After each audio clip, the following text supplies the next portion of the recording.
Mercy Mathew മുതൽ ദയാഭായ് വരെ സേവന തൽപരതയുടെ പ്രതിരൂപം. ദയാഭായിയുടെ പിറന്നാൾ ദിനമാണ്.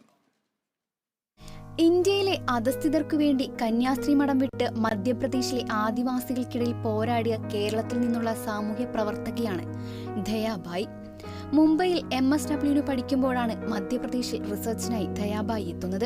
അന്ന് അവിടുത്തെ ആദിവാസി വിഭാഗക്കാർ നേരിട്ടിരുന്ന ചൂഷണങ്ങൾക്കെതിരെ ദയാഭായ് പോരാടി. ഗോത്രവർഗ മേഖലയായ ടിൻസായ് ഗ്രാമത്തിലെത്തുകയും അവഗണനയുടെ തുരുത്തിൽപ്പെട്ട് അധസ്ഥിതരായവരും മുൻപ് രാജവംശത്തിന്റെ ഭാഗമായിരുന്നവരായ ഗോണ്ടുകൾ എന്നറിയപ്പെടുന്ന ആദിവാസികളായിരുന്നു അവിടെ ഉണ്ടായിരുന്നത്.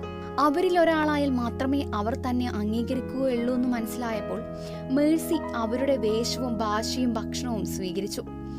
മേഴ്സി എന്നാൽ ദയ, ഭായി എന്നാൽ ഗോത്രവർഗ സ്ത്രീകളുടെ വിളിപ്പേര്. മേഴ്സി അങ്ങനെ ദയാഭായി എന്ന പേര് സ്വീകരിക്കുകയായിരുന്നു. കോട്ടയത്തെ പുല്ലാട്ട് മാത്യുവിന്റെയും ഏലിക്കുട്ടിയുടെയും 14 മക്കളിൽ മൂത്ത മകളായി ജനിച്ചു. അധസ്ഥിതർക്ക് വേണ്ടി പോരാടണമെന്ന തീവ്രമായ ആഗ്രഹമാണ് ദയാഭായിയെ ധീര വനിതയിലേക്ക് എത്തിച്ചത്. ധർമ്മദ ബച്ചാവോ ആന്തോളൻ, ചെങ്ങറ പ്രക്ഷോഭം എന്നിവയുമായി ബന്ധപ്പെട്ട് ദയാഭായി പ്രവർത്തിച്ചു. കൂടാതെ പശ്ചിമഘട്ട സംരക്ഷണത്തിനായി കാസർഗോഡ് മുതൽ തിരുവനന്തപുരം വരെ ബോധവൽക്കരണ പദയാത്ര നടത്തിയിരുന്നു. പ്രകൃതി സംരക്ഷണവും പശ്ചിമഘട്ട വിനാശത്തിലൂടെ പാർശ്വവൽക്കരിക്കപ്പെട്ടവരുടെ ദുരന്തപൂർണമായ ഭാവിയെയും ജനസമക്ഷം കൊണ്ടുവരികയായിരുന്നു യാത്രയുടെ ലക്ഷ്യം. എൻഡോസൾഫാൻ ഇരകൾക്ക് മെച്ചപ്പെട്ട ചികിത്സ ഉറപ്പാക്കണമെന്നാവശ്യപ്പെട്ട് സെക്രട്ടേറിയറ്റിന് മുന്നിൽ അനിശ്ചിതകാല നിരാഹാര സമരവും നടത്തി.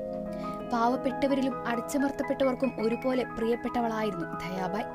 ധീര വനിതയ്ക്ക് കേരള വിഷൻ ന്യൂസിന്റെ പിറന്നാൾ ആശംസകൾ.